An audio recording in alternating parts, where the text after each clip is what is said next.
Kwani Wakristo alwaloga nani? Hebu tumsikilizeni mwenzenu huyo hapo. Yaani anaongea utopolo tu huyo. Muislamu ukifa kabla hujawa Mkristo, wewe ni wa kuchoma moto, hamna mbingu utakayoenda, kwa sababu Uislamu sio dini ya Mwenyezi Mungu. Uislamu ni dini ya Mwarabu, na ndio maana kila kukicha kinaongezeka kitu kingine. Kwenye dini ya kawaida, kwa mfano sisi Wakristo, zilishawekwa amri 10, sawa, zinafuata hivyo hivyo, lakini kwenye Uislamu kila siku kinaongezeka kitu kingine. Mwarabu anaboresha dini yake. Ndio maana utasikia msiingie msikitini na viatu, kwa sababu mkivaa viatu Mungu wa Mwarabu hawezi kusikia maombi. Muingie na kanzu, kwa sababu mkivaa nguo za kawaida Mungu hasikii maombi. Wanawake huku, wanaume huku, kwa sababu mkikaa pamoja Mungu sasa anataka watu watengane, wengine huku wengine huku, kwa sababu mkikaa pamoja maombi hayasikii. Si unanielewa? Yaani Mwarabu anaongeza, baadaye Mwarabu huyo huyo anamwambia tena msile vyakula vya Wakristo, washirikina, makafiri. Ikiwa miaka yote mnakulaga nyie, ila huu mwaka dini yenu kila siku inajizalisha, inajiupdate. Yani dini Mwarabu ana update, anasema niongeze nini, anaongeza. Sasa mwakani Mwarabu atasema hivi, ni marufuku Muislamu kupanda gari moja na makafiri, mnunue gari zenu. Yes, namsikiliza Mwarabu. Mwakani utasikia tu ni marufuku mtoto wa Muislamu kusoma shule moja na wachawi makafiri. Kila Muislamu ajenge shule yake, maana Mwarabu kila siku anawaletea kitu kipya. Kwa hiyo ukifa kabla hujawa Mkristo utamwambia vizuri Mungu. Dini gani kila siku inajizalisha hiyo? Kila siku inakuja kitu kingine. Ni dini hiyo. Etio Muislamu ukifa sio Mkristo motoni. Sasa sisi wewe maneno umeyatoa wewe kwenye kinywa chako. Sisi Allah anatuambia kwenye Qur'ani tusife aliyakuwa Waislamu. Ukifa tofauti na dini ya Uislamu fi nari jahannam. Yaani wewe unachomwa moto, kwa sababu Uislamu maana yake unyenyekevu, kunyenyekea maamrisho ya Mola wako na aliyokataza na nyenyekea uyafanye. Ndio Uislamu. Alafu akasema Ukristo ndio dini mbele ya Mwenyezi Mungu. Anakuambia nani? Likipatikana andiko kwenye Biblia Ukristo ndio dini ya Mwenyezi Mungu, mimi nakuwa Mkristo leo na kwa Mkristo. Allah katika 3:19 Qur'ani anasema hakika dini mbele ya Mwenyezi Mungu ni Uislamu, basi dini ya haki mbele ya Mwenyezi Mungu ni Uislamu, basi kafunga mjadala. 42:13 Qur'ani Allah anasema mila hii dini ya Uislamu ni mila ya alikuja na Muhammad, ni mila ya Ibrahimu, ni mila ya Nuhu, ni mila ya Musa, ni mila ya Nabii Yesu au Nabii Isa. Kwa hiyo manabii wote walikuwa Waislamu. Sasa nyie ndio mkifa tofauti na dini ya Uislamu mnaenda motoni, kwa sababu hamna andiko kwenye Biblia manabii walikuwa Wakristo. Alafu nasema Muislamu kila siku, yani Uislamu ni dini ya Mwarabu, sio dini ya Mwarabu. Uislamu sio dini ya Mwarabu. Kwani mbona wapo Waarabu hawana Waarabu, mbona si Waislamu? Mbona kuna Waarabu wa Kristo? Uislamu ni dini ya Mwenyezi Mungu, ila kwa kuwa mtume Mwarabu basi unasema dini ya Mwarabu. Kwani Yesu alikuwa Mswahili? Yesu alikuwa Myahudi, lakini kwa nini unamfuata? Kwa sababu ni mtume wa Mwenyezi Mungu. Alafu akasema Mwarabu kila siku anaboresha dini yake. Alokuambia nani Mwarabu anaboresha dini? Nyie ndio mnaboresha dini, si sheria 10 hazibadiliki. Sheria 10 hazibadiliki, sheria 10 sisi zipo kwenye Agano la Kale. Kwa nini mmeleta Agano Jipya? Mmeleta Agano Jipya kwa sababu mdharau sheria 10 za Mungu. Kwenye sheria 10 za Mungu, sheria ya kwanza hamna Mungu ila mimi. Mmekuja kwenye Agano Jipya mmeboresha dini yenu, mnasema miungu ipo miwili, kuna Mungu Mwana na Mungu Baba na Mungu Roho Mtakatifu, mitatu. Kwenye sheria 10 za Musa alioa. Kwenye Agano Jipya Yesu hakuoa, na wachungaji wanafuata Agano Jipya, wa mapadri hawaoi. Sasa wakina nani wanaboresha dini? Kila siku zinapozidi kwenda zinazidi kuzuka Biblia na vitabu vinaongezeka, vingine vinapunguzwa. Mko kwa ajaja mnaboresha, afu mnatusingizia sisi Waislamu. Qur'ani tangia ishuke ipo vile vile. Tangia Qur'ani ishuke miaka nyuma, kwa miaka 1400 iliyopita. Qur'ani ipo vile vile, hajabadilishwa neno hata moja. Unakubadilisha hata nukta, sisi tunajua na tunaandamana. Kwa nini ubadilishe Qur'ani nukta? Na kwa taarifa yako, ukifa tofauti ni dini ya Uislamu unaenda motoni. Wewe ni finari jahannam, kwa sababu Paulo mwenyewe anasema 15:18 Wakorintho wa kwanza. Paulo anasema na hapo nao waliolala katika Kristo wamepotea. Katika maisha haya sisi tumemtumaini Kristo, sisi tu masikini kuliko watu wote. Kwa hiyo wewe umemtumaini Kristo ni masikini kuliko mtu yoyote kwenye ufalme wa Mungu. Na mtu masikini kwenye ufalme wa Mungu anaingizwa motoni, mtu tajiri kwenye ufalme wa Mungu anaingizwa peponi. Yaani tajiri wa thawabu, alafu maskini una midhambi mingi, thawabu ndogo. Ndio Paulo anatumaanisha. Kwa hiyo finari jahannam. 21:7-21 Mathayo, Yesu anasema si kila mtu aniambiaye Bwana Bwana ataingia katika ufalme wa mbingu, bali wengi siku ile wataniita Bwana, siku ya kiyama, tufanye nabii kwa jina lako. Wanamuuliza Yesu, na kutoa mapepo kwa jina lako? Ndipo Yesu atapowaambia, ondokeni mtokako, siwajui ninyi ni wafanyaji wa udhalimu. Yaani nyinyi mnatoa mapepo kwa jina la Yesu, mnatoa miujiza kwa jina la Yesu, wakati Yesu mwenyewe anasema sifanyi lolote kwa uwezo wangu, ila kwa uwezo wa Mungu. Chochote ninachokifanya kwa uwezo wa Mungu. Anaponyesha vipofu kwa uwezo wa Mungu, watu wamekufa anamfufua kwa uwezo wa Mungu. Nyinyi ndio mnamfanya Yesu, yeye anatenda, yakati yeye mwenyewe anafanya kazi kwa uwezo wa Mungu. Sasa hivi hapo duniani mnamuomba Yesu baada ya muombe Mungu. Na Yesu anakwambieni katika 6:9 Mathayo, nanyi mnaposwali swalini hivi: Baba yetu uliye mbinguni, jina lako litukuzwe, ufalme wako uje, utusamehe dhambi zetu. Kumbe Baba wa mbinguni ndo Yesu katufundisha tuombe. Nyinyi mnatoa mapepo kwa jina la Yesu, na ndio maana Yesu akasema finali jahannam, wote ni wafanyaji wa udhalimu. Etio Mwarabu anaboresha dini yake, anasema msiingie msikitini bila na viatu, vueni viatu ndo Mungu anasikia maombi. Kwani uongo. Msikitini ni sehemu patakatifu. Mtume mwenyewe alikuwa anavua viatu msikitini. Aloboresha dini nani?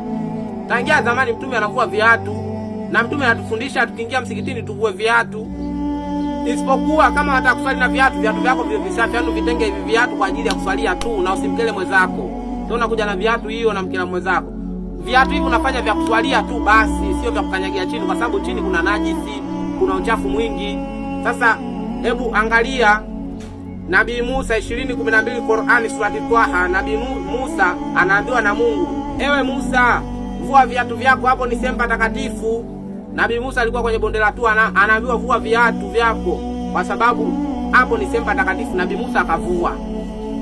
3:5 Kutoka, Musa anaambiwa, ewe Musa, kwenye Biblia hiyo, vua viatu vyako, hapo ni sehemu takatifu. Kumbe Mungu kwenye Biblia anatufundisha sehemu takatifu tuvue viatu. 5:15 Yoshua naye aliambiwa, wewe Yoshua, vua viatu vyako, hapo ni sehemu takatifu. Kumbe sehemu takatifu panatakiwa pavule viatu. Hebu angalia kanisa, choo kipo pale, sehemu ya kuabudia hapa. Unaingia chooni na viatu yako umekanyaga mavi, unakuja unamwabudu Mungu chini una mavi, na Mungu kwenye Biblia anasema mavi ni najisi. Utakuwa unamwabudu Mungu. Alafu angalia mvoko wa wanafiki, kitandani kwako sehemu sio patakatifu unavua viatu. Ukiulizwa kwa nini unasema hapa pasafi. Kwa Mungu unaingia na viatu. Ukiulizwa kwa nini? Mungu hajaruhusu kuvua viatu. Maana yake unaruhusiwa kuingia na uchafu. Kama ndani kwako tu ukifika mlangoni unavua viatu, kitandani kwako unavua viatu, alafu kwa Mungu sehemu ambapo patakatifu unavivaa. Uingie na viatu kitandani kwako kwa sababu unasema viatu vichafu, ila unaingia na viatu kwa Mungu hivyo vichafu. Uoni kama dharau hizo? Mungu atakusikiza ibada yako. Yaani kitandani kwako unavua, kanisani unaingia navyo. Akili matope. Yesu mwenyewe alikuwa anatembea peku. Yesu alikuwa anatembea peku. Wapi Yesu kwenye sinagogi kaingia na viatu? Nyoa shamba ni. Etio mwingie na kanzu kwa sababu Mungu akivaa nguo za kawaida asikii maombi. Andiko hilo hamna, ni uongo. Kuingia msikitini unaingia na vazi lolote ila la kujistiri, lakini vazi upate thawabu nyingi, ufuate sunna za manabii. Kama vile 4:16 Luka, Yesu aliingia kwenye sinagogi. Kipindi anaingia kwenye sinagogi kwa Kiswahili ni msikiti. Biblia inasema Yesu aliingia msikitini na aliingia na kanzu. Amevaa kanzu. Wapi Yesu kavaa nguo zetu? Yesu anavaa kanzu. Yesu hajawahi kuvaa suti. Suti ni vazi la mzungu. Nabii Ibrahimu alivaa kanzu. Nabii Musa alivaa kanzu. Haruni alivaa kanzu. Biblia inasema kwenye Walawi, Taurati ya Musa inasema kanzu, kilemba na suruali ya kitani ndiyo mavazi matakatifu. Biblia inasema. Kasome kwanza Biblia yako ndio uje kutuhukumu sisi. Kwa hiyo sisi tunavaa makanzu kwa sababu kanzu ni mavazi matakatifu, mavazi ya watu wa peponi. Manabii wote wamevaa kanzu. Ndio maana Allah akamwambia Muhammad 42:13, hii dini ni dini ya baba yako Ibrahimu, mila ya Musa, mila ya Nuhu, mila ya Musa, mila ya Yesu, Nabii Isa. Kwa hiyo manabii wote mila yao walikuwa wanavaa kanzu. Mshamba wewe, hamna hoja hapo. Eti Mwarabu anaboresha wanaume huku, wanawake huku. Kwani uongo? Biblia inasemaje? Biblia inasema Timotheo 2:12, mwanamke akae pande ya nyuma kanisani, wanaume wakae mbele, mwanamke akae nyuma. Ndio kama sisi tunakufanya msikitini. Kwa sababu gani? Biblia inasema asiongee neno lolote mwanamke kwenye mkutano wa kanisani, asiongee neno lolote, bali akamuulize mume wake nyumbani, yani hata kama ana swali anavumilia, aongee chochote na yuko nyuma, akamuulize mume wake nyumbani, kwa sababu wanawake na wanaume mkichanganyana kama nyie leo mnavyochanganyana, mnacheza ndombolo, ndio maana mnagongewa mabebi zenu, mnagongewa humo kanisani. Kwa sababu gani? Mmechanganyika wanaume na wanawake. Linapigwa ndombolo, mwanamke wako anakatika, kijana amemuelewa na muapproach, anamalizana juu kwa juu. Mshamba wewe nini wewe? Soma kwanza Biblia yako alafu jua, kwa sababu yani kwa akili ya kawaida tu mwanamke na mwanaume kwenye ibada eti mtu sio, yani tena mnavadi vimini hivi. Mungu anasikia kweli hiyo ibada? Wakristo badilikeni, Mungu anawaona, shauri lenu. Kwani uongo? Sisi hatuli vyakula vya makafiri. Biblia Mungu anasema 1:4 Yuda, ukimkana yeye aliye peke yake Mola na ukimkana mtume Yesu Kristo wewe ni kafiri. Kwanza ushamkana Yesu, umemkana Mungu aliye peke yake Mola, ukasema Mungu hapo wawili. Umemkana Kristo kama mtume, ukasema Yesu ni Mungu. Manake umewakana wote, nabii Mungu na nabii wake. Ndio maana sisi tunaita makafiri, kama Biblia ilivyoita Wakristo ni makafiri. Na nyinyi ni makafiri, hafuati maamrisho ya Mungu kwenye kuchinja. Nyinyi mnachinja kokote, wakati 11:1 Walawi Mungu anasema Mungu, ukimchinja mnyama mwelekezee kaskazini penye hekalu takatifu la Bwana. Na ukimchinja mnyama kaskazini unaipata Maka ndo kaskazini. Kwa kuwa nyinyi hamtaki kwa sawa na Uislamu kama Biblia yenu inavyosema ukimchinja mnyama umwelekeze kaskazini, mnamchinja vyovyote. Mungu anatuamrisha kabla hatujamchinja mnyama, anatuamrisha tuanze na Bismillahirrahmanirrahim, Allahu Akbar. Yani tunamuomba Mungu ruksa kumchinja yule mnyama, sio tunachinja tu kwa sababu yule mnyama ni wa Mungu. Tunamuomba Mungu ruksa kumchinja kiumbe chake. Lakini nyinyi mnachinja tu, hamna amwanzi kwa jina la Mwenyezi Mungu, wala muombe Mungu, wala mfuate amrisho kwamba ukimchinja mnyama umwelekezee kibla. Kibla ni kaskazini.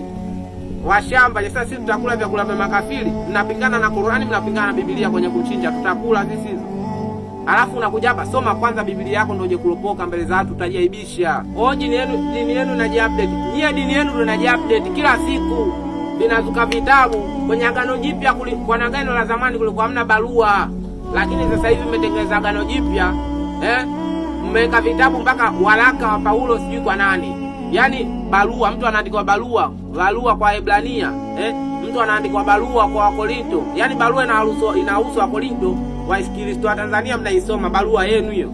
Yaani mpaka barua za watu zimewekwa zinasema hiki ni kitabu cha Mungu. Mtu 11:17 Wakorinto wa kwanza, mtu anasema ili nile nalo silo agizo la Bwana, bali nanena kipumbavu katika ujasiri wa kujisifu. Lakini bado nasema maneno ya Mungu. Maneno ya Mungu mtu ananena kipumbavu ili ajisifu. Anasema kwa kuwa watu wengi wanajisifu na mimi najisifu. Paulo mshamba wewe. Eti ni marufuku Muislamu kupanda gari moja na Mkristo. Kupanda gari sio ibada. Sisi tunazungumzia mambo ya ibada. Kupanda gari ni vitu tu vya dunia, starehe za dunia, kwa sababu unaweza ukatembea na miguu. Lakini kupanda gari na Mkristo sawa, kwa sababu sio ibada. Sisi tunaongelea mambo ya ibada, kama walivyosema kuingia kwenda kuabudu Mungu msikitini. Kila mwaka inajia eti dini ya Arabu kila mwaka inajia update. Jamani, nyie kuna vitabu mnavi-update. Kuna kitabu kwenye Biblia ya Roman Catholic inaitwa Esther, haipo mo. Kuna wa Makabayo kwenye Biblia zingine hazipo, ipo kwa Roman Catholic peke yake. Sasa tuambie sura gani iliyokuwepo kipindi cha mtume, au sura gani iliyokuwepo miaka 500 iliyopita sasa hivi haipo kwenye Qur'ani. Alafu tuone kati ya Ukristo na Waislamu wakina nani dini yao inaji-update. Tukutane kwenye comment hapo. Andika kati ya Wakristo na Waislamu wakina nani dini yao inaji-update kwa maandiko kama haya nilotoa hapa. Assalamu alaikum.